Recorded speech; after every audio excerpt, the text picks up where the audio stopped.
Hold on. Yo, what's up, everybody? It's your boy Kenny D's Nuts again.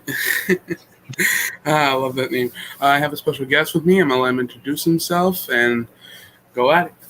Fat Boy Schaefer. If you didn't know, now you know. Hey, guys. I hope you guys enjoy this podcast.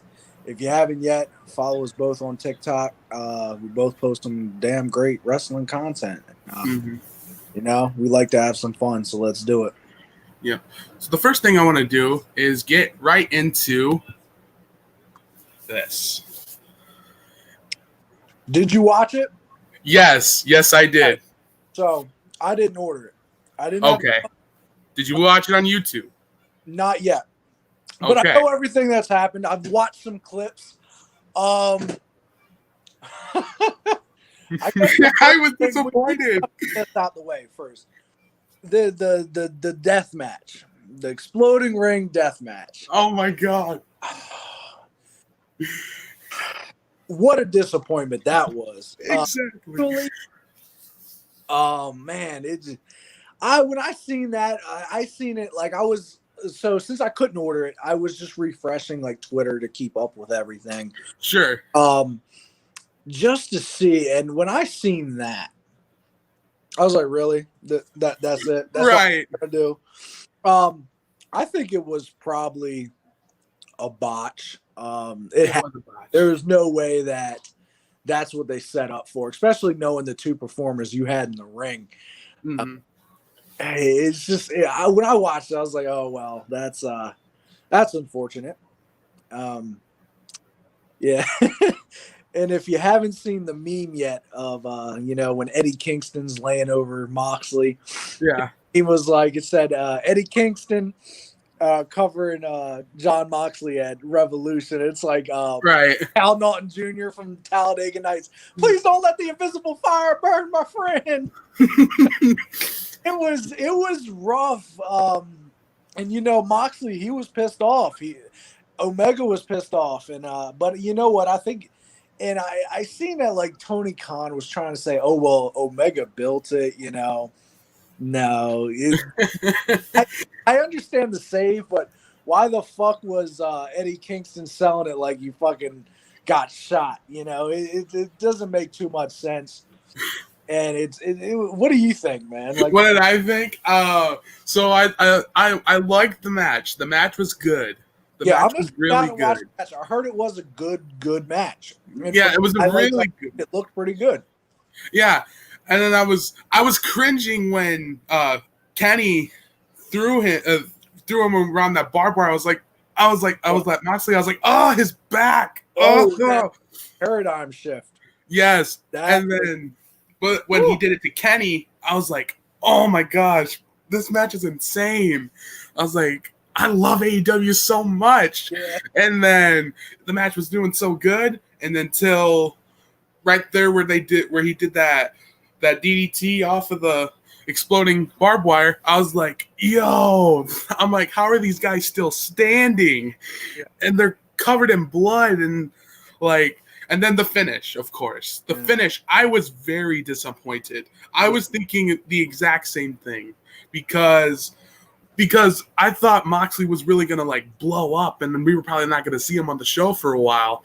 And the match was just good, but just the ending was just awful. It ruined it, It did. The unfortunate thing that a bum ending can really just ruin the reputation of the match. And that's really not fair. That's not on Moxley and Omega, but no. And from a fan's perspective, if you paid $50 and this match was the main thing you wanted to see, I could see how people would feel disappointed. I was. Go ahead. How are you feeling about Christian and AEW? Oh, that's the one thing I was going to ask you about Christian. Wow, we all called that on Axel's podcast. We said it's going to be Christian or Kurt Angle. Mm-hmm. And I said, Christian, his contract was coming up on Fox for WWE. And then when they said Christian is no longer at WWE, I was like, well, there goes my match because I wanted to see Edge and Christian go at it before he actually does leave. And I was more disappointed more on the fact that he didn't stay in WWE because I really wanted him to be involved in this Roman Edge storyline building up. Right. And I just thought Roman was for sure going to kick Christian's ass. Right. And I thought that would have just been a great story right there, just to add a little personal to that rivalry. But I'm happy for him, man. I really hope. I am too. I think he was one of very underutilized in WWE. He's never been looked at on the same level as No. And personally, to be honest, I don't think he's the greatest performer. And I know that sounds a little harsh, but I think he's really good. And he's got a lot of charisma. And he can have really good matches with just about anyone. But I don't consider, when I think of Christian, I don't think of him on the same level as I do like AJ Styles, or like maybe even Edge. But Samoa Joe, good, and he is Samoa Joe. He is on that level, 100% of a Hall of Fame caliber. Like they delivered on that. Mm-hmm. So, I'm really happy for him. What do you think his first opponent's going to be? I have no clue, man. But I found out on Impact actually. It's going to be Rich Swann versus Moose. Whoever wins gets to face Kenny in a title match. Rich Swann. Woo! I might go for Moose. I was talking to Lewis, and he said that he wants to go for Moose, and I think Moose would be nice too. Mm-hmm. I always go for Rich Swann because he's from Baltimore. Mm-hmm. What did you think of? What did you think of Sting's comeback? So, I haven't seen that yet. Okay. But the one thing I did hear, I did watch a few like small clips, and from the thing I didn't like was, it's a cinematic match, and obviously that's a great way to protect Sting. Sure. Why was the commentator speaking over it the whole time? I don't think we needed that. And I think that kind of takes away. We all know it's a cinematic match. We all know it's not live. We don't need the commentary. Right. I was thinking it was going to be like. Oh, go ahead. I do see why they probably did that because if they were to do it with no commentary, there's always those people on the internet that'll be like, oh, they're just trying to copy WWE and. All that. Right. Right. That's what I was thinking. And it works both ways, Mm-hmm. Do the same thing. But so I haven't watched it yet. That's one thing I may do tonight. If not tonight, I will tomorrow. Mm-hmm. I'm gonna look up a lot of these matches on YouTube. Mm-hmm. Last stuff I seen was clips. So I don't. Did you think it was a good match? No spoilers. I really thought it was really good. I thought it was a really good comeback for Sting. They protected him. They made sure he was safe. They didn't hurt him or anything because last time Sting was in the ring, he got a neck injury in WWE when he hit that buckle around that buckle, and it kind of ruined his career a little bit. And I was like, all right, are they going to protect Sting or are they just going to botch something and hurt him? And I didn't want that. And the cinematic thing, good thing you mentioned that because I was thinking the same thing. It didn't need no commentary, need nothing like that at all. I thought it was going to be like AJ Styles and Undertaker's Boneyard match with just no commentary. I think that would make more sense. Mm-hmm. Just because, it's not taking place in the wrestling ring from what I understand. Mm-hmm. Why, I just feel like that was a little unneeded. I've seen a few other people say that in the comments of the video I did watch, the little snippet. But I mean, other than that, I feel like that's minor. That's something minor to complain about. So right, I'm gonna give it a shot and take a look at it. One thing I have seen was I did see a lot more of the tag team title match. Yeah, which I thought was really good from what I've seen. Yeah. I like the Young Bucks. I don't think the Young Bucks are as great as everybody says. That's my personal opinion. But I do enjoy their matches.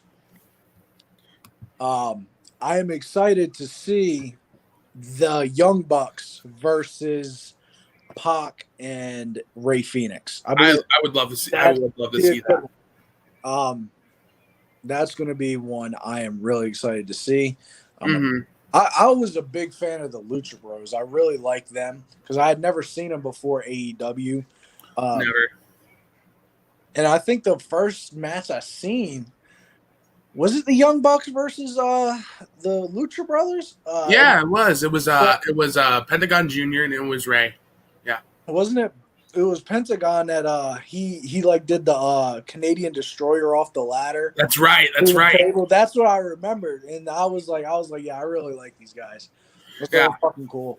Yeah, they do crazy stuff. I'm definitely ready to dive into, see where they go with that. Mm-hmm. And another thing too, the ladder match, Scorpio Sky. I'm really happy for him. I think he deserves it. I really wanted Pentagon to win. I was like, come on, come on, come on.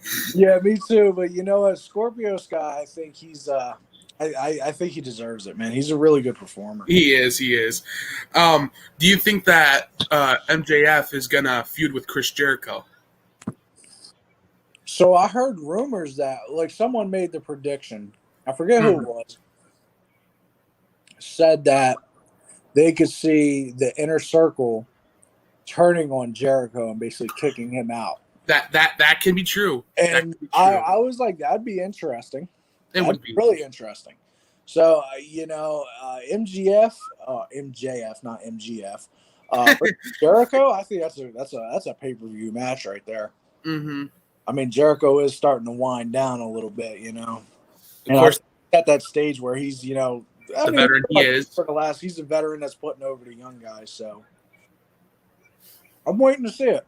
Yeah, I'm waiting to see. Do you think Jericho should hang up the boots, or do you think he has a couple more matches left in him before he's got matches left in him? He's not to the point where he needs to hang up his boots. And yeah, I think he could probably go another year or two. Probably, he's got a lot left. Like, I mean, the man's been in the business for 30 years, like the Undertaker. Yeah, I said another 1 to 2 years. You know, and you know, it's not like he's wrestling every week. Sure. You know, he's on the show, but he's not wrestling every week. So, and it's all up to him at the end of the day. So we'll see where he goes. I think he's going to want to continue to help build the company and put up stars before he does go. So, yeah, I don't see it happening within the next year. I was thinking he was probably going to go back to WWE. I don't see it happening like that. I don't see it either. I don't think he'll ever go back. All right, the next subject. Top 5 funniest moments in WWE. All right. So you want me to go first? Or you want to go first? I let my guest go first. All right. Okay. So these are in no particular order because with lists, I can never put things in order. There's so many of them. I can't even either. And there's way more than just the 5 I picked. But I'll go with the first one I'll say is when DX impersonated Shane and Vince McMahon. Oh, my God. Shawn Michaels is doing this. He did the dance and stuff. And Vince McMahon. Oh, my God. And you know what? The DX, when they came back, and I was in middle school, I loved it. You know, I was 6. Looking back on it now, like it's a little corny. A little. But that moment, like that, I cry every time. It's fucking hilarious. It was awesome. It's great. Stop it. That still kills me. I'll take that over when they hijacked like the microphone and it made his voice all squeaky. Yeah. I'll take that over that moment any day. But another one, the promo The Rock cut before the Armageddon 6-man Hell in a Cell. When he's imitating all of them. Taker, Kurt Angle, Steve Austin, The Rock. I'm gonna drink a big glass of milk. Eat some chocolate chip cookies. Maybe I'll take 3 Viagra. That's really awesome. Rock promos. The Rock, man, he was just gold on the mic, and he's legendary. Stone Cold and Vince McMahon when Vince was in the hospital. Yes. And he hits him with the fucking bedpan over the head. I lose it every time. I've seen that video no less than 100 times. And I laugh every time. It's one of my favorite moments of all time. And then, since we're on the topic of Stone Cold,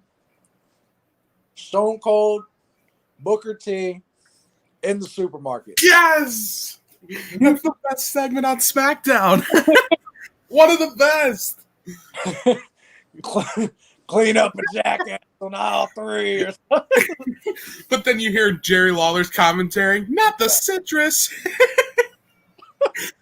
That was a good one, and I remember that moment. So I watched that live. That was great. And one of my all-time favorites, drinking the milk. He's got it all over his. Poor Booker T, man. He went through. I love Booker. I'm gonna say the same thing. I'm gonna be. Oh, you got one more? I got one more. All right. I'm just a sexy Kurt. Yes! That's my favorite one. It's the best. Yes! Kurt Angle is underrated. He is. Between that the sexy Kurt and then the I think it was you that posted it, him rap battling John Cena. Yes! Those two. Kurt Angle, Olympic hero. He is. I won this gold medal with a broken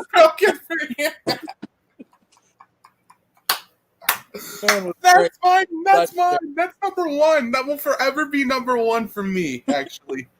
That's number one, actually. Kurt Angle, Rapid Cena. I may suck, but you just wow. Oh my gosh, that tears me up to this day. Number two, I'm also gonna have to say when Big Show took a bite of one of Eddie Guerrero's burritos, and he freaking was in the match, and then he had to go to the restroom, and freaking I'm like, that's what happens when you eat Taco Bell. But then Eddie's like, yo, Big Show, what's going on in there? Big Show's like, leave me alone. And then Eddie goes, hey, that's my cousin. He made those burritos, and he's like, oh. And then he has the toilet paper. He goes, Big Show, I have one thing. What are you gonna do to wipe your ass? Eddie Guerrero was so entertaining. He was good in the ring, but he was so entertaining. Number three, I'm gonna have to say when Shawn Michaels was super kicking everybody to give an example for controversial. He goes, yes. I just kicked Stan. I just kicked Stan, who was the perfect 10. And then Ty Dillinger. Oh man. My gosh, he kicked him in the face, and he goes, yeah, what do you mean you don't know controversial? I can't believe we don't know what that is. And then he goes, what's your name? Stan. Bam! I just kicked Stan. And then he super kicks everybody. Triple H says, I don't know if that's controversial, but it's I forgot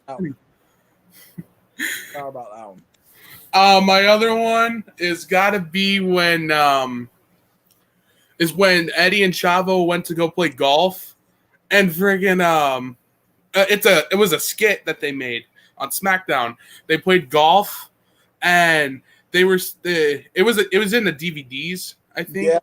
Yeah, and the guys go like, listen, guys, I'm pretty sure that we can do a foursome and stuff. And Eddie was getting it the wrong way. He's like, a foursome? You guys are sick. We're here to play golf. I'm gonna have to look that up. I don't remember that. You have to. It's hilarious. I thought it was absolutely funny. And my last one has got to be when there's so many. Mine's gonna be when it's also got to be when freaking I'm gonna have to say when DX slimed the Spirit Squad. That was a good one too. I love that one, man. I thought that was so good. He said, we just got 2 words for you. The whole crowd, suck it. No, that's not the words I'm looking for. Look up. And then, shh. My other favorite one is also when Kurt Angle brought that milk truck and milking the Alliance at WCW. And I love that one too. Everything was good in WWE. They were so funny.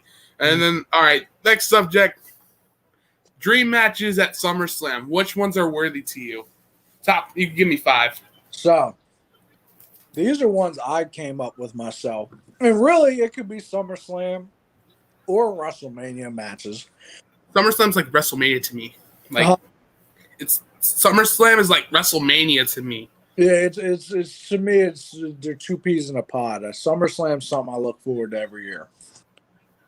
So my first one, this is one that should have taken place a while ago, but Brock Lesnar versus Batista. Ooh. That right there would have been money. Especially like when Brock first returned and then Batista came back. Like 2014, they had an opportunity, but they had other plans.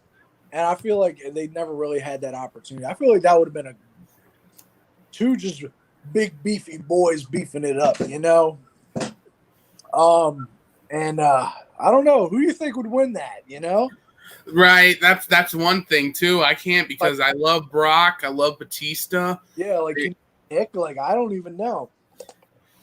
Here's one. I mean, he will give him Suplex City all the way. I'm telling you that much. That's pretty much true. That's so true. Batista is going to give him a good match. Wait. What kind of are we talking about? Are we talking about the Brock Lesnar now or in his prime? Because both of them are. I've rather seen Brock in his prime. Yeah. You know, I would take it either way. Mm-hmm. Now, the other 4 I made on my list are ones that could still potentially happen.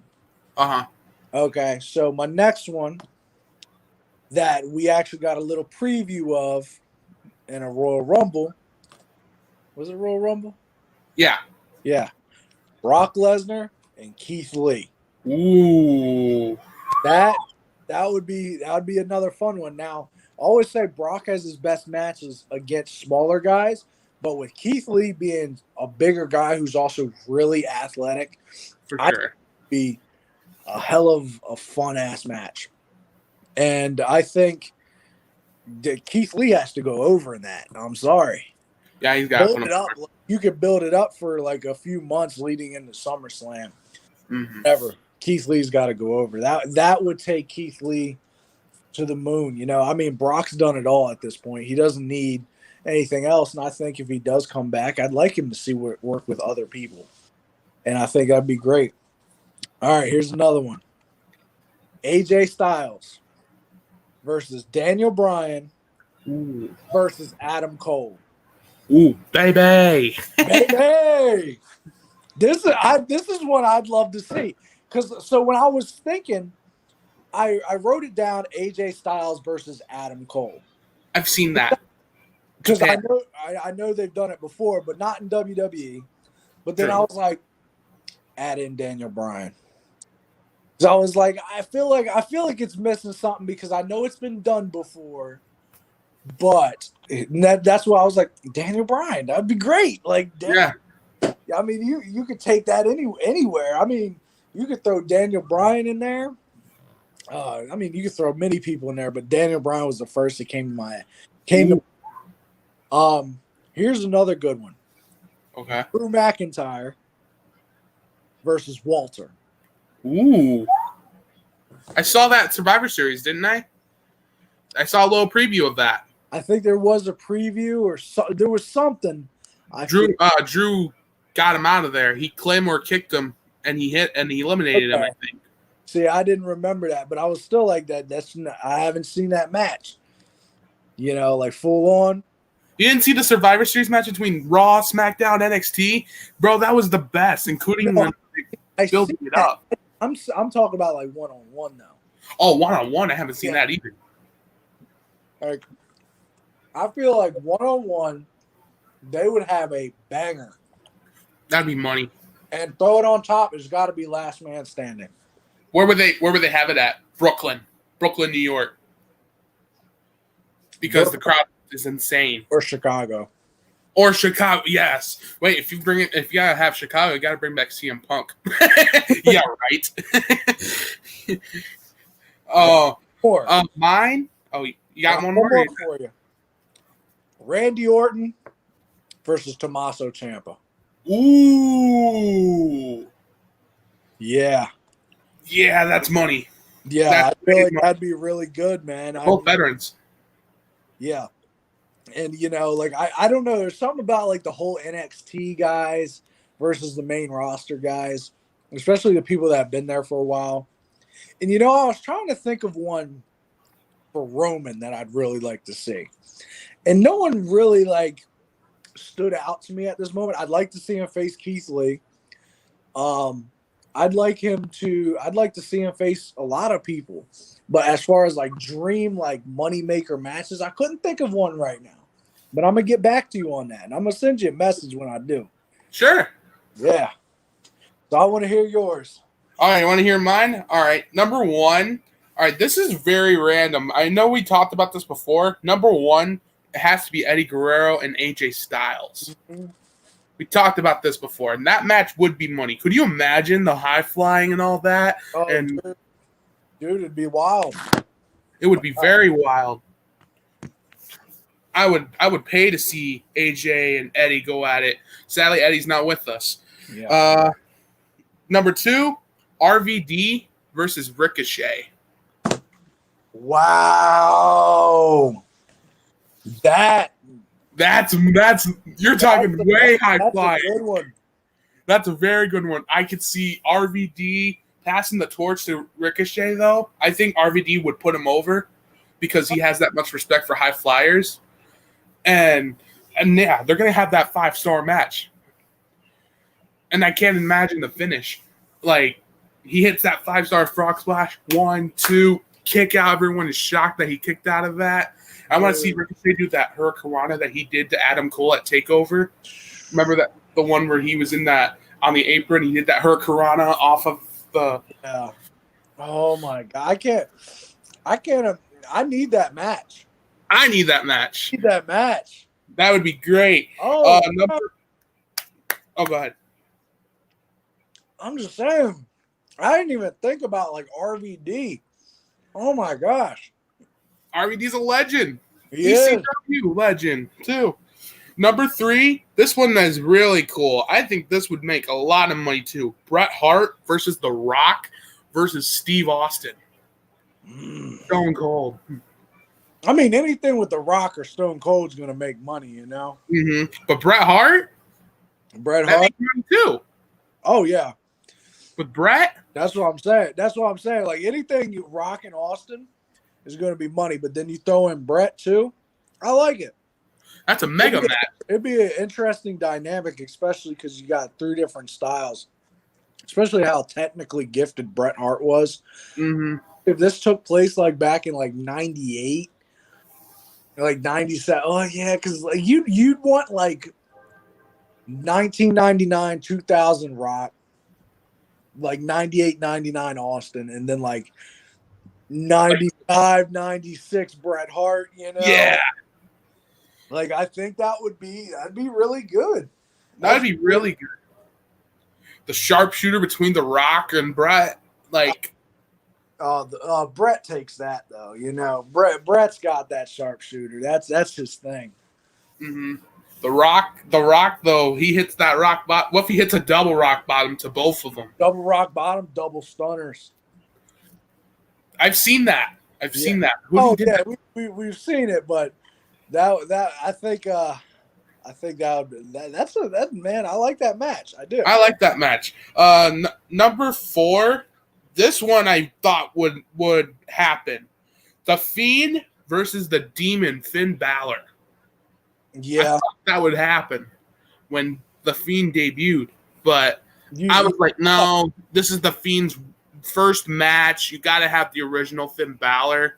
But then when I go back at it, I was like, if they had a rematch, I want to see Finn Balor come back as the Demon. Yeah. Yeah. And you see that stare down. You see the Fiend, and then you see the Demon face to face. Yeah. That would be banger. And they could put on a really good match, too. Bray is a really good storyteller. That's what I really like about him. You know, we don't have a lot of people aren't too big into that, I feel like, nowadays. I mean, so let me backtrack that. Not storytelling per se, but like the way, like kind of like let me try to pick these words correctly. The way, like with how the Undertaker and Kane stories went. Yeah, So yeah. That's kind of what I'm getting at. Like, okay, did that remind you of the Fiend? Focus, but it's also like very entertaining. Like, I'm not talking about like in-ring storytelling per se. Sure. But that's what I'm saying. Like, as far as a storyline perspective, I think it could be really good. You know, between Bray and then like bringing out the demon out of Finn Balor again. I think that's kind of what I was getting at. And that feud right there could remind you of like the classic Undertaker Kane feuds, real off the wall type stuff. Mm-hmm. Did the Fiend ever remind you of Mankind at all, except his mask was different? Not really. I think the Fiend really, to me, I mean, outside of the mandible claw, he's like to me it was something totally different from what we've seen before. Mm-hmm. I mean, we've seen things like it, but like the whole split personality thing, and you know what was the Fiend, and then you're digging into these videos, and I don't know if you've seen the video where Bray Wyatt like 5 years ago. Oh yeah, that's what I was about to say. Exact same thing. It was crazy. It was like, oh wow, like, and I really enjoyed the whole Fiend character. You know, I do too. Dump. But yeah, to me, he never really reminded me of Mankind. Of course, like you're gonna have those comparisons between Mankind, Kane, all them. Undertaker, obviously, just because of the nature of the character. Yeah. But it just seems so original. Like we haven't seen something like this in years. So that's what, to me, it felt so fresh. Mm-hmm. The Fiend doesn't come back with a new look, I'm gonna be mad. I'm gonna be a little bit upset. Yeah, that's gonna piss me off a little bit. Yeah, I'm like, then what was the point of burning the Fiend on fire? He's just gonna come back in the same exact mask. Mm-hmm. Number 5. All right, this one I lost interest in this one, but I thought it was pretty good. Brock Lesnar versus Kevin Owens. Yeah, I lost a little bit of interest in that match because Kevin Owens, he's getting a little bit underrated right now. He was really over. When he first came up from NXT, he was real over. But I feel like, to me, WWE wouldn't give KO his due there. I feel like he would get squashed by Brock, and that's it. No, I was thinking that too. I lost interest in it. I said, but I thought it was pretty good. But I was like, I mean, it could go if WWE did give him that leeway to fight back and like be defiant, but I just don't see it happening. Like I feel if that match happened, KO would get his ass kicked in 5 minutes and Brock would be out. Right. You know, but given the time and the proper due, it would be a good match. Mm-hmm. So, yeah. All right, next thing. All right, this is gonna be a little sad. We're gonna have a little. And we'll pick up from where we left off the other day. Yes, sir. I'm gonna let you go at it. I'll give you my way of looking at it. So where did we leave off at? We were talking about if Vince knew about it and if Vince would have not released it to the fans and the Chris Benoit fans. See, it could go both ways. But my mind just tells me if he knew this happened or what happened or any type of thing, leading to that night when he just remember he didn't have any fans in the stands. No. They canceled the show. They canceled the show, and they had a tribute all night. Yep. 3 hours. So that just makes for Vince McMahon to cancel a fucking show. That takes a lot, Mm-hmm. Obviously, one of his professional wrestlers just passed away. I mean, shit. It takes.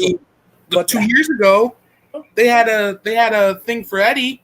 Yeah. There was crowds, but then when Chris died, there was no crowds. Yeah. Like, I get what he did, but there was a lot of people that loved Chris, but why didn't you give him that? And Vince, what made you decided to cancel the show? Yeah, it is. It's a very weird thing that he cancels the show. Then, fuck it. Owen Hart died right on pay-per-view. They didn't stop the show. That's what I was gonna say. I was saying that's what he also covered up. He covered up Jimmy Snuka, and I said Owen Hart was the one that was covered up, and his wife doesn't want him in the Hall of Fame. Tried to cover it up. It's something like that. It was a little out of nowhere. It was a little out of left field. And the whole show was canceled. And they aired a tribute, which was a very nice tribute, by the way. It was. But to me, I'm just if Vince knew what happened or knew exactly, would he have still aired the tribute? Because this is why, because you think they got a lot of criticism for that back in the day. Yeah, they did a lot. Mm-hmm. And JR spoke about it on Dark Side of the Ring. They didn't know the full story, but that was on that time. It's just wild to think about, man. It's he very well could have known something was awry. I've heard theories that they knew that he was dead and everything before that was released to the media and stuff. That was on Wikipedia. I looked that up and I was like, why did you guys release that? Why did you release when he died right before he did? Mm-hmm. Yeah, you got it wrong. His wife died first, then his son died the Saturday later, and then he killed himself Sunday morning.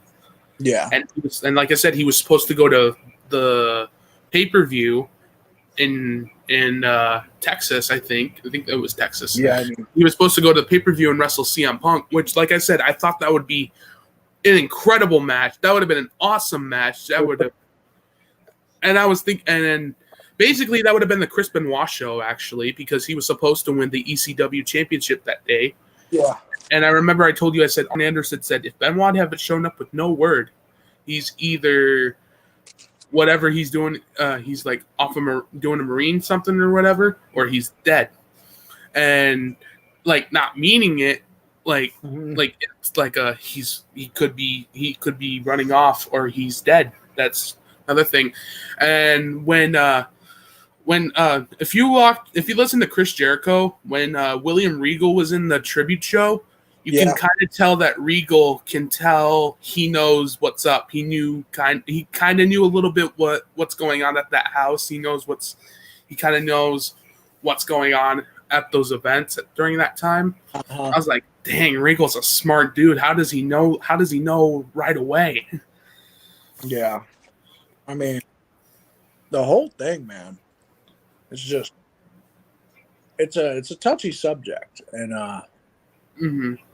and you've seen, not to get off course, but it's still on course, but when I had posted just the crazy coincidence, right? I saw that the SmackDown versus Raw 2006 and 2007. Yeah, that it's just so wild to me. Did it make sense though? The Undertaker was trying to prove a point.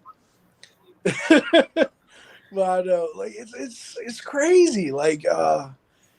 It's crazy, and it was the exact words he said. It was your family will have no one to blame but you when the inevitable occurs. Mm-hmm. Like what? what? Like looking back, I was like, "What?" Like, and then the next year this happens. It's like, oh man, he was kind of telling the truth. Yeah. I want to cut it back. I want to cut back 2 years. Where were you when you found out Eddie passed? When Eddie passed, I didn't find out. This was 2005, so I was in like 5th grade. I want to say 5th grade, maybe going into 6th. I was 5 years old. So I was in my room, just watching Raw before bed, and the graphic came up. They played that tribute. That tribute video is what got me. I cried. I cried like a baby because I was so upset. I couldn't believe it. Yeah, that tribute to Eddie is one of the saddest ones. The saddest ones you'll ever see. Mm-hmm. The pictures of him with his family. God, man. And Chris at that tribute show, man. You Yeah. were right. Yeah. I can look in his eyes and like you He can was tell. Broken. He was broken right there. You can tell like he died right there. He's not there no more. He's not Chris Benoit anymore. I don't know who that guy is. I keep looking in his eyes, and like Axel said, how come nobody's checked on that man? Yeah. After that, and Jericho is right. I thought that would have been the perfect time to take some time off and kind of refresh your mind and going through what that your friend passed away that you known for 18 or 10 years. Yeah. It's I mean, that was just that was a sad night.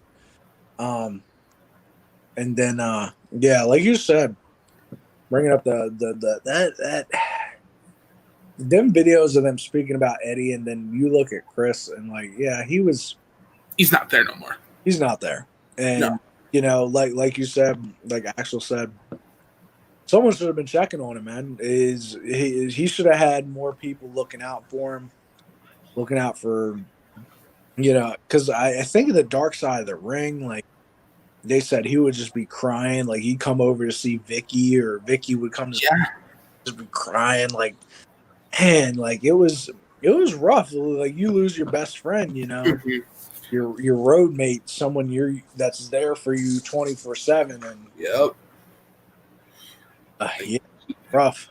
He didn't handle it well, like Jericho said. He didn't handle Eddie's death very well. Especially when he was at the funeral, like he was like right there in that casket, looked like praying and all that. And like you said, when he got into the religious group and whatever, it wasn't right. Yeah, like he tried to find God, and then because like Eddie gave him a Bible. I remember he said that, and what else I'd say? Oh, Chavo.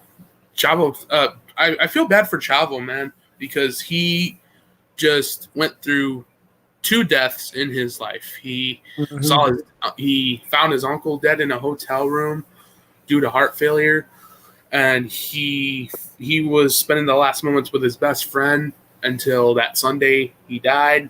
I was like, man, poor Chavo. Like how does he go through it? How does he? I'm kind of glad that he's still here and he checks up on David. Yeah, that's who I really feel bad for in the end of the situation. David, man. I mean, first off, he looks just like his damn father. It's creepy. Second of all, he was forgotten about in the whole situation. You know, like he said, he was like no one from WWE reached out to him. No one, wanted to see how he was doing, to wash their hands clean of him. And, like that's hard for somebody. And, I feel bad for him because, like, his dad's made out to be the villain, which, I mean, fair enough. A little bit for me, I'm like, yes and no. He's a little bit. So I can agree on that, too, but I understand where most of it's coming from, but like going back to David is, that's still his dad, and that isn't the same person he knew. That was a hero. So it's a tough one. I really do you think? Oh, sorry. Go ahead. I was saying I really felt for David throughout that whole show. That was how I felt. Mm-hmm. It was all for him and for Nancy's sister. Mm-hmm. It was rough. Yeah. Did you think that Vince had a right to drop the storyline of him? Oh, every right. He needed to drop that. You think he did the right thing of dropping that storyline, like when he blew up? Yeah, And, yeah. Because I think if they would have continued that on after what happened, or I mean, there's no way you could because he had to come out on Monday Night Raw and explain what happened and start out the tribute show. yeah. You know, it was too close to home. You can't sit here. You know, some people really think Vince McMahon's fucking dead. You know, That's what I thought as a child. like, did you see my video I made on that? Like, Yes. man blew up. I ran out. I told my I was like, Granddad, Vince McMahon just blew up. He's fucking dead. Like, no, the fuck he's not. It'd be all over the Yeah. Like when that limousine blew up, I was like, wait, what the heck just happened? He just got in that limo and just went. But then when he came, and I was kind of getting into the storyline. I was like, so he's blown up. Vince and Shane are coming out saying that they're gonna be spending Father's Day without their dad, and I'm like, same thing with Axel. I'm like, man, this guy is really dead. Like, wow. And then yeah, like the weeks later of the tragedy, now you find out that Chris Benoit has died. Like Axel said, aren't you supposed to be dead? Why are you in this? Why are you in the ring? Are you blew up? Man, yeah, that was yeah, dude, it was a wild time. But yeah, I think he needed to drop that angle just because of the gravity of what happened. You know, it wouldn't be in good taste to try to continue on this storyline. You know. Yeah, with Chris, I can imagine what was like being in that house as a cop. And but that, yeah, and seeing like they said that there were dogs outside. His dogs were outside, and I was like, how is the dogs outside? How are they not? The dogs were not finding anybody to go investigate the house, and I'm like yeah, like the detective said, it smells like death in here. And they went to the first room, and that's where the kid was when Daniel was dead. And the waiting room and the way how they said it in the documentary says it all. Kind of. I couldn't imagine. Yeah, I couldn't walking into that to do like a wellness check, and you find a 7-year-old boy dead.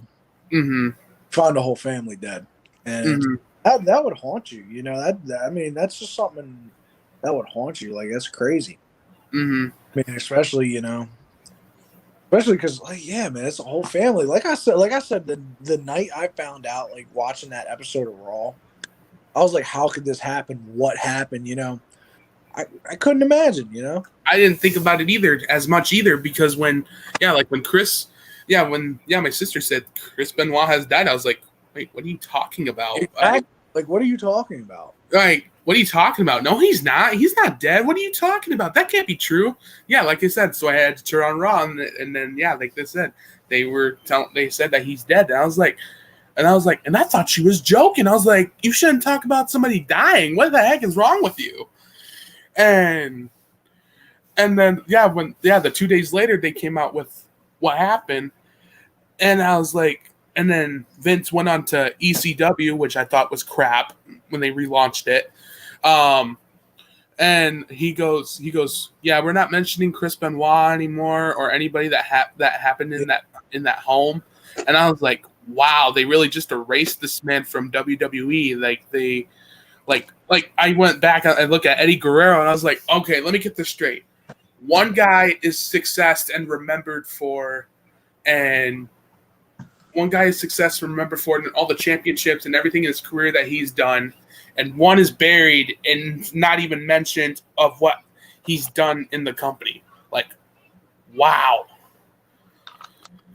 I mean, in all fairness, Eddie Guerrero didn't kill his wife and son. That's true. That's true. I mean, I get what you're saying. Don't get me wrong. I do understand what you're coming from, but but as from a business standpoint, I understand why they took that route. Do I think it was necessarily right? No, because that ended up hurting. It ended up hurting. Like I said, it comes back in the process of them trying to wash Benoit off their hands. They basically did his son dirty. Louis. Louise. Who doesn't like Pop-Tarts? Yeah, they did my man dirty. Like they did his son wrong. And that's what I think is the worst part of that story. You know, he had no one to look out for him. No. You know, and that at the end of the day, like that, I think that ended up hurting more. You know, go ahead. Oh, no, sorry. I interrupted you. Go ahead. No, I was just gonna say, if they wanted to wash their hands of Benoit on screen, I understand that. And I'm for that. If that's what you want to do, I understand and I'm for that. But like I said, at the end of the day, it came to like just kind of hurt the people that were just stuck in the middle of that. Yeah.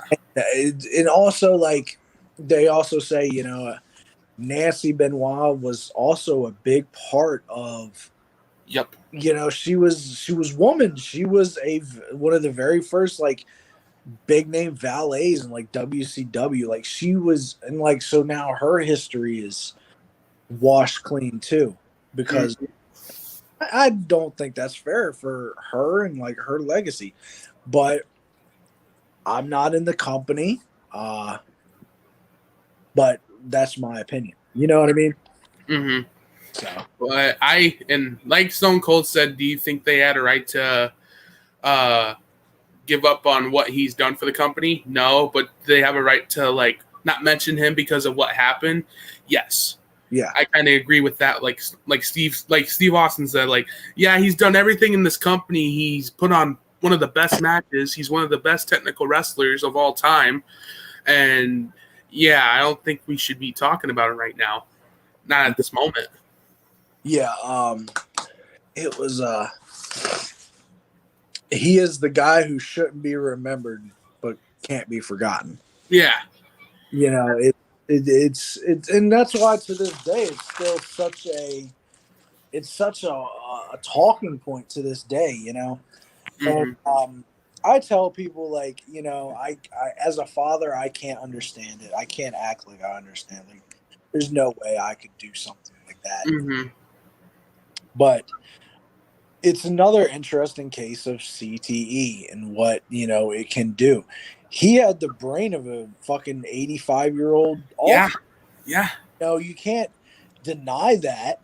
And that's why I think one of the good things that came out of that was the research. And because people didn't know about concussions, you know, concussions wasn't a big thing till, you know, 10 years ago, you know, when all these NFL players started dying, and, you know, the Chris Benoit thing, and Chris Nowinski and his team took the brain, and, you know, that's something you can't argue, you know, it's science.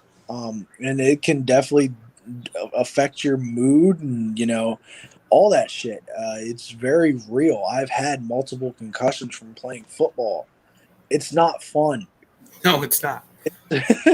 And so, like, I think, though, if the one thing that comes out of it that, you know, we know more in that we can try to prevent someone from going through something similar when it comes to professional wrestling, because, you know, it's going to happen.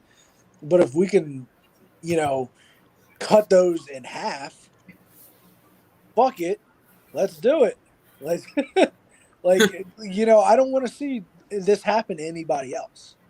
So if that means no more chair shots to the head, I'm all for it. Plain and simple, you know. Oh, go ahead. Sorry. No, that's all I was saying. I was saying after Eddie passed away, the wellness policy was so strict. Like Jericho said, like you had like taking a aspirin, like unless you're subscripted to it, and like you can't do anything like that or take steroids or anything like that ever again. Otherwise, you're going to get suspended for 30 days or 60 days or even a year, or they're going to have to release you. And I kind of respected that. Yeah, but there was loopholes, and there's still loopholes to this day. We all know. Lewis says, "What's your favorite finisher?" I'm gonna have to say Bleach and Music or RKO. RKO, the F5, Tombstone Pile Driver. Those are my 3 favorites right there. Mm-hmm. I even fuck with the Last Ride. Like when the Undertaker used to actually be able to lift you up and throw you down, dude. That was neat. The RKO, Sweet Chin Music. I like Angle Slam. Angle Slam was really good when he was in his prime, and he used to like really hard on the mat. I was like, man, that guy. And Swanton Bomb. Man, Jeff Hardy was crazy. Yeah.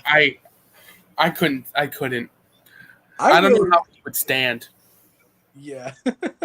Yeah, so I have a lot of favorite finishing moves. So do I. I like John Cena's finish. I did like the AA. Sorry, the FU. He called it the AA. I called it the FU before. All right. Yeah. All right. WrestleMania 38. What do you see? 37 or 38? 37. My bad. All right. What do you think? What do you see on the card? We see Braun and Shane. We already know we got Edge and Roman. Yes. We know we got Sasha Banks and Bianca Belair. Mm-hmm. Which I will take Edge over Roman, I think is going to happen. And I'll take Bianca over Sasha. Mm-hmm. So those are my picks for that. I feel like we're going to get Braun Strowman versus Shane McMahon. And I really could care less. I mean, there is a chance that they put on a decent show, like let Shane throw his ass around and get hurt. I don't care. But as far as the build-up, I could give 2 shits. Mm-hmm.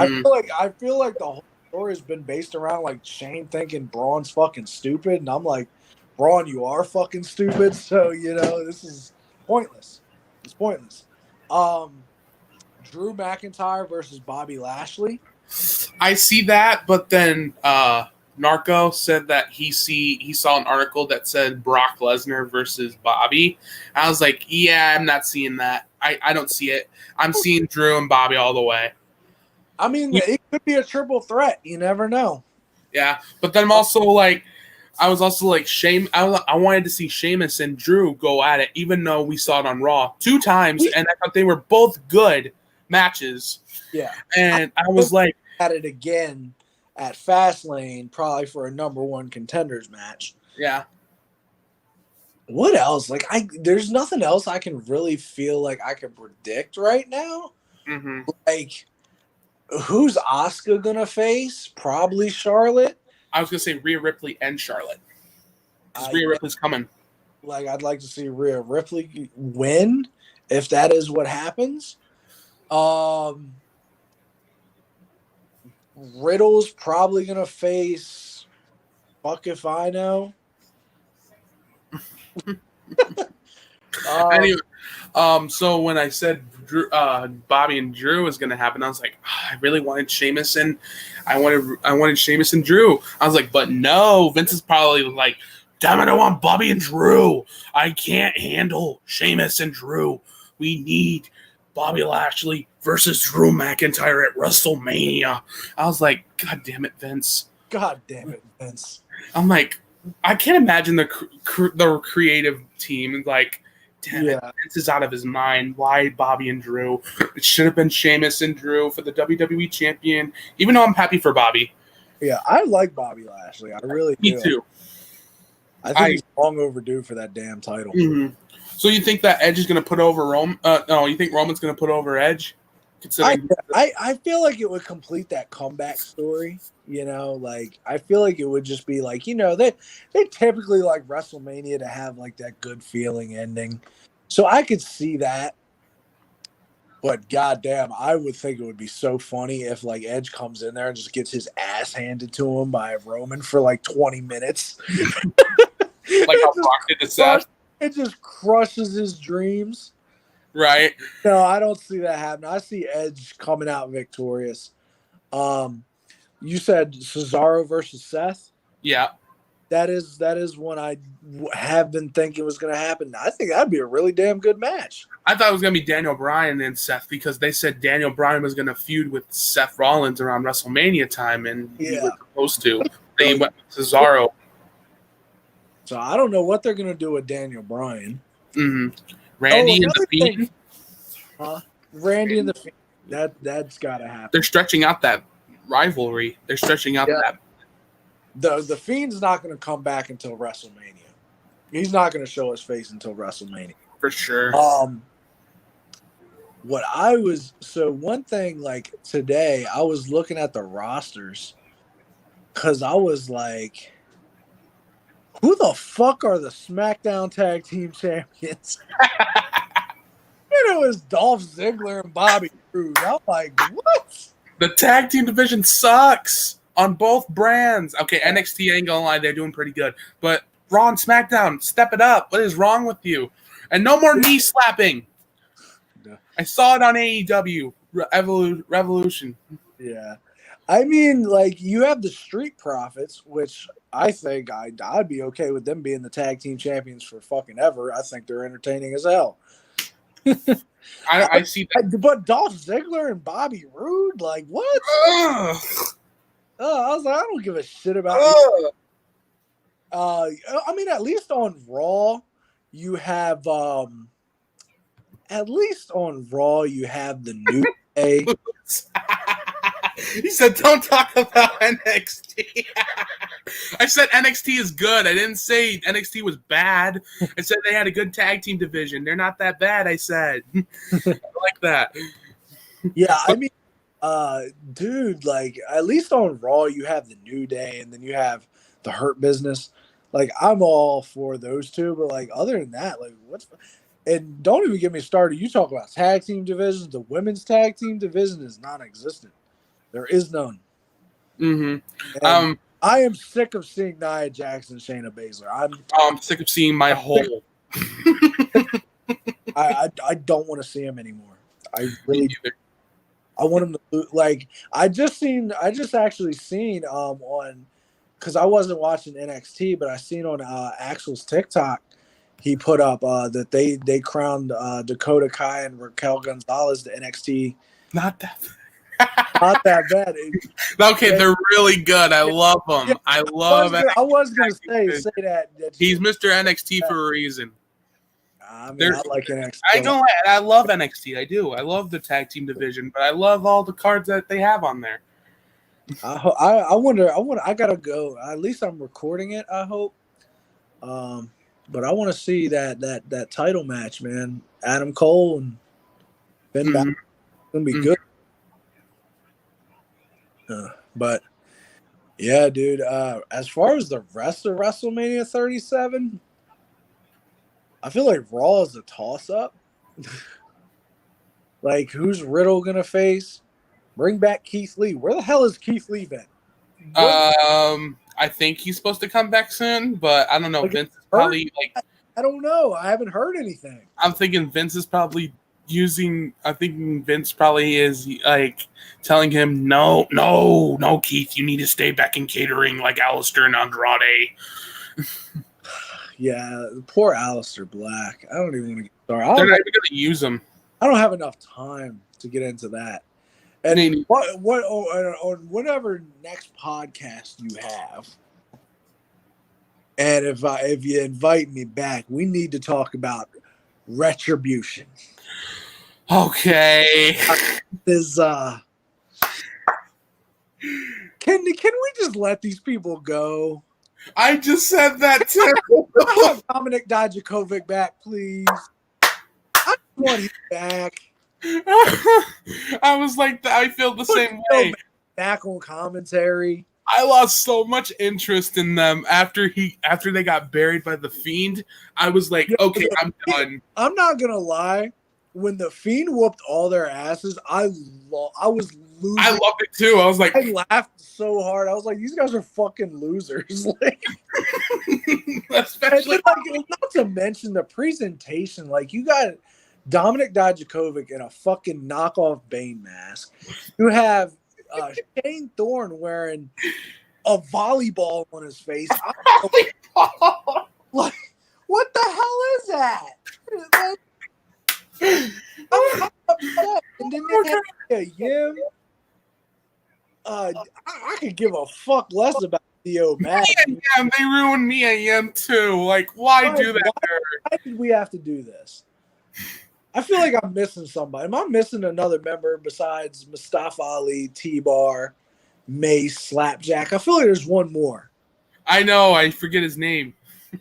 There were so many Retribution members. I was like, why were there so many of them when they first debuted? And I was like, yeah, like in the videos, and they were doing the most just inconvenient stuff, like the fucking lame, dude. That whole storyline was trash. mm-hmm. Garbage. And I thought, you know what I thought they were going to do for WrestleMania? I thought they were going to do Mustafa Ali versus Kofi Kingston. And I was all for that, but I feel like they've not followed up on that story at all in the past 2 weeks. So I don't know what the fuck they're doing. But that'd be a match I'd love to watch. I think it'd be really good. I feel bad for Ricochet. I wish he could have been pushed. I don't know why they put him in tights. I don't know why they don't use him properly. I don't know either, man. But with Bobby and Drew, you think they're going to put the title on Drew again? I really don't want to see that again. I've already seen it twice, and I thought he had a good title reign. Just leave it for Bobby and I think they want to give Drew the moment in front of the fans, but I'm with you. I don't want to see it again. I'm not saying I don't ever want Drew McIntyre to be champion again. I enjoyed his title reigns, just right now. Give it like 6 months to a year. Let me enjoy Bobby Lashley. Let's enjoy some other people. You know, I hate to be like that, but fucking move McIntyre to SmackDown. Let him put Roman Reigns on SmackDown in whatever superstar shakeup they have this year. I would love to see that. I would love to see that. I'd like to see heel Drew McIntyre again. Yeah. I liked him as a heel better than a babyface because the babyface is just, I'm not feeling it. I don't mind him as a babyface. And you know why? Because we finally have a babyface that's not a fucking idiot. That doesn't ass kicked every time. You know what I mean? Like he seems like he's like strong. Like he's not like, oh, la-di-da-di-da. You know, I got a sword. I'm going to put it in the ground. Okay. The sword and kilt gotta fucking go. I don't know why they gave this man a sword. I don't know why they made him wear a kilt. They missed Randy Piper. If that was his thing, okay, but like I feel like that just looked dumb. Other than that, though, the Claymore kick, awesome. No more knee slapping. No more knee slap. It look almost all the time, as long as the angle is good, it looks like he's really kicking some fucking face off. So I'm okay with that. But I think, speaking of knee slapping, that whole rule was dumb. I just want to see Vince McMahon just get like pedigreed and take. I would love that. Wait a minute. I think I've already seen that. I already seen him got pedigreed before when his buttocks were showing. Oh yeah. When he was forcing Triple H to kiss his ass. Kiss his ass club. Yeah. Yeah. And then I see him got stunned like how many times? I see him got stunned how many times? I've seen it hundreds of times at this point. I've seen so many stunners, rock bottoms, choke slams. I've only seen like 3 pedigrees on him. I've seen 2. Get pedigreed and get fired. Triple H is taking over now. Please. He was so good at NXT. I found out that he was off on NXT for a while. I don't know why. That kind of explained why I watched a few NXT and I thought they were bad. Yeah. I was like, where's Triple H? Who's booking this stuff? Yeah. Where are you? I feel like a little bit since they've moved to USA that I feel like Vince has been a little hands-on with that. I just have the feeling. Not that NXT's really been bad, but like some of the decisions have been a little questionable. But overall, I feel like NXT is just so much easier to watch than Raw and SmackDown most of the time for me. True. Raw, SmackDown's usually pretty decent. Roman's saving SmackDown and Edge. Yeah. I think Edge is saving SmackDown. If they brought back John Cena for Raw, okay, that would beat the ratings. And do you see John Cena coming back at all? He will eventually. Right now, I don't see it, but he's got a few more matches in him. He loves the company. He's got to have a retirement match, you know. I miss John Cena a lot. I really do. I can't see him in the ring anyway. I really just honestly, man, like ever since John left, there was really for a while just no star power, like at all. It was totally different. Yeah, so like I miss him being there like every week. Mm-hmm. I don't mind coming back. See, I don't mind Cena coming back as a heel. But I always say it's too late. I keep saying it's a little too late for him to be a heel because he's too much of a babyface. He'll never be a heel, unfortunately. No, never. But, you know, if he ever did come back and decide to go heel, he could run like a NWO type stable, you know. He could do something along those lines with younger talent, maybe like an Evolution type thing. But even, you know, he could do something, you know, to get that title, you know, get that 17th world title reign. Mm-hmm. Other than that, I don't mind one last title reign on Cena. Just don't let it last long. I just want it to last for like, I don't know, maybe like a month or two, and like then maybe drop it to. Yeah, and I was thinking maybe I could see somebody taking the title off of him. Maybe like Adam Cole if he ever came to the main roster. Yeah, or something like that. If Adam Cole took out John Cena, that would be big. Anybody take out Cena would be big, you know. Mm-hmm. Like the Undertaker too. That'd be huge too. Like, oh, that's what I want to know. So you were at WrestleMania 35, right? Yep. What was it like being there? Just in general, it was an experience, man. It was awesome. Like, it was an experience. I wish I would have been able to drink a little more, but like, you know, one thing I will say it was entirely too fucking long. The word, like, just as the night went on, it just started to drag, especially during that damn Triple H Batista match. Oh my god, that was so boring. You thought it was boring? I thought it was an okay match. It was okay. Okay, but like live when it's later in the night and we're trying to get to the main event, you know, it was kind of like, this could be like a good 6-7 minutes shorter. It just felt like it dragged on. But overall, the experience was really nice. I saw the. Did you see when he ripped the nose ring off of his face? Were you laughing or were you like cringing when he did that? Cringing when I see. I was like, "Oh, dude, that's gotta hurt." He's like, that looks like. He's like, that's a pretty nose ring, and he literally got he yanked it out. I was like, oh my gosh, why did you do that? Yeah, you know something funny about WrestleMania. When John Cena came out to confront the Thugonomics, when that music hit, I lost my fucking mind, okay? Everybody around me didn't make a sound. They didn't know who the fuck it was. Wow. The disrespect. I was like, what is wrong with y'all? The disrespect. I mean, disrespect the legend. Yeah, like there was some people in front of me that came from Australia. They had they were cheering for the Iconics when they won. Okay, yeah, I can see that too. There was some younger people around me. There was like a few kids here and there.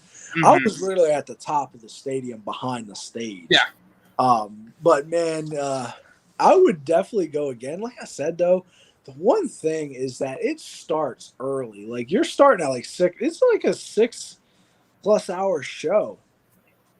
I mean, didn't end till after midnight. I will say the one thing about that, getting out of that stadium and getting to your car.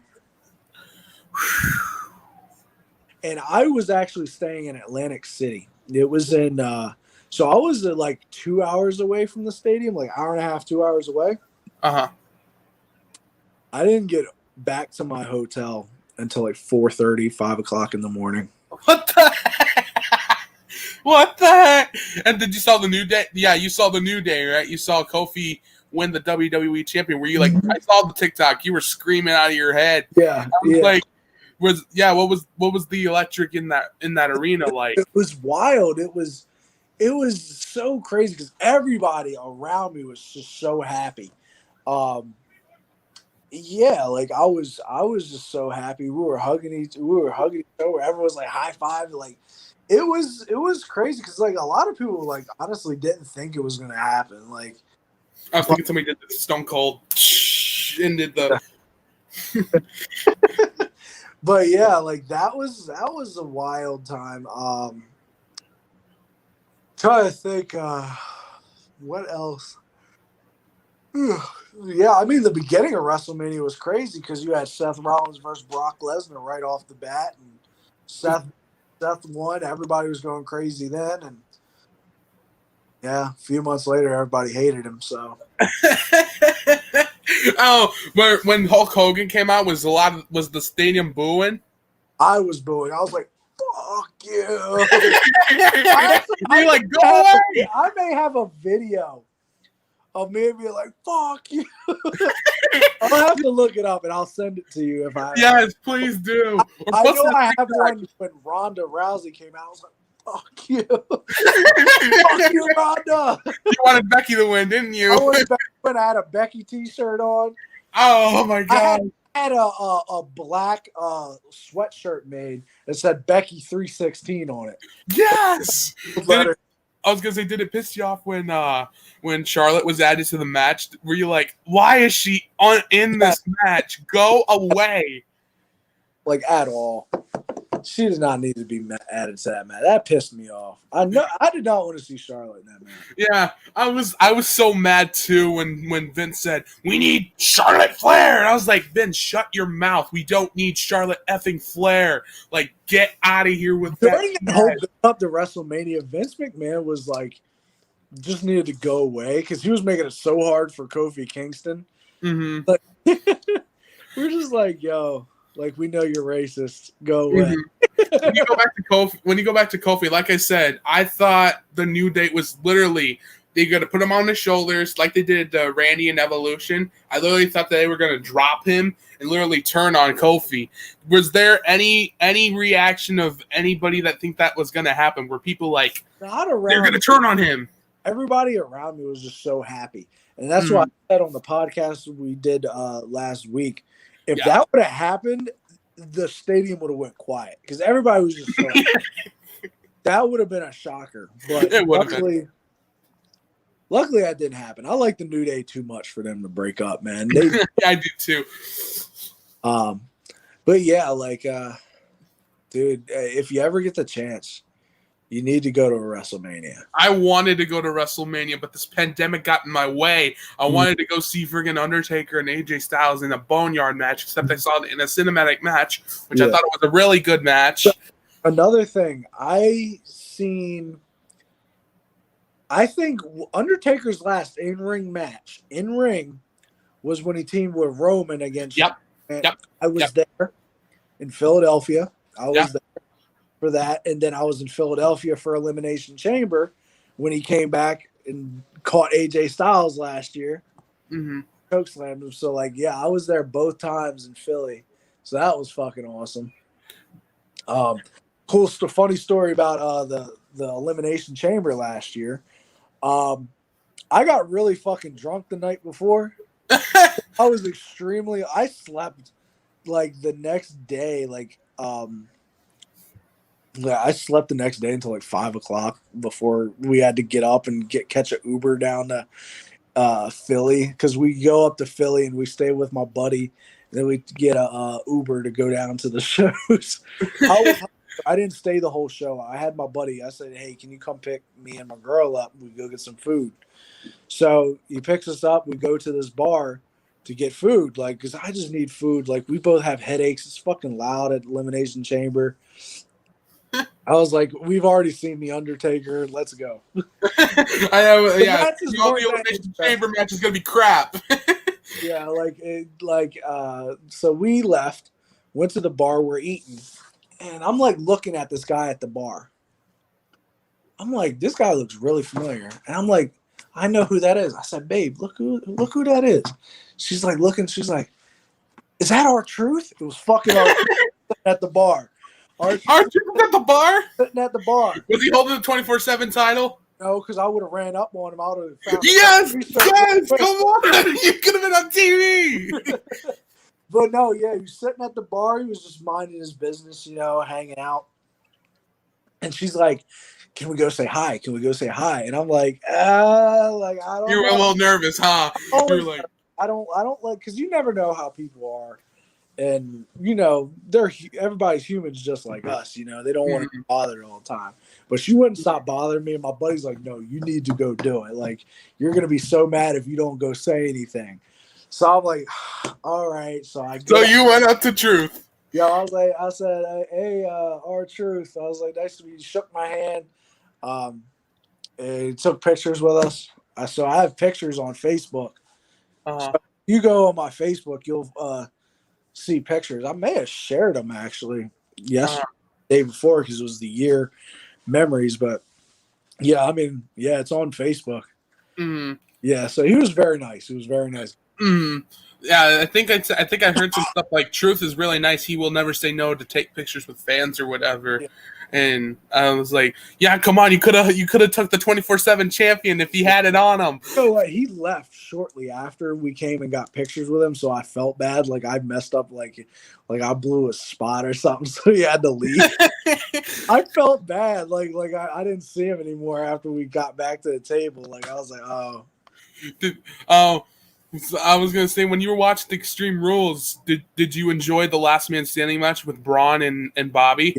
We enjoyed that a lot.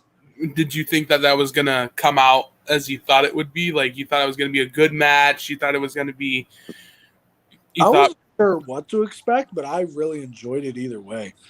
Mm-hmm. But yeah, and the Undertaker and Roman match, I thought that was really entertaining. Mm-hmm. But why was that the first match though? That's my question. I don't know. It got me fired up though. It did. Mm-hmm.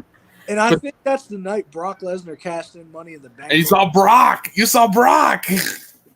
I was the only. So like, what's funny? Everybody in that arena was like, "We want Brock. We want Brock." And when music hit, everybody was booing, and I was like, "Yeah!" I was laughing at everybody because I'm a Brock Lesnar fan. I love Brock Lesnar. I like Brock too. I don't want to see him wear a title all the time, but like, I'm gonna be the asshole to laugh at you guys because. So I just sometimes I want to see Brock become champion. I was like, screw off, Brock. Get away from the title picture. So, you're just like Goldberg. No, Brock Lesnar's better than Goldberg. If Goldberg was in his prime, then yes. No, I'm sorry, my bad. If Goldberg was in his prime, no. But if right now, yes, I'm gonna have to say Brock is better than Goldberg. Yeah. But no. So outside the arena, there were these like 40 and 50-year-old men. They're just like, I'm never fucking watching this shit again. This is so intense, like some bullshit. Dude, it was hilarious. It was so funny. Oh my gosh! So I got a lot of videos. I'll have to send them to you. Please. So I got a lot of funny ones, but yeah, man, I actually got to get ready to get off here because I got something I got to do tonight. Yep. Thank you for having me. Well, I have to do it again. I had a great time. Yep. We got a lot more stuff we could always talk about. So sure, for sure, brother. And I had a great time. Mm-hmm. All right. Well, this is your boy Kenny These Nuts. I'm gonna let I'm gonna let Fat Boy here sign himself out. All right, fellas. Everybody have a great night. Yep. Oh, that was really awesome, guys. Oh, guys, you guys missed it. I'm going to get off here in a little bit, so thank you guys for joining into the podcast, and I hopefully will do another one soon. So see ya.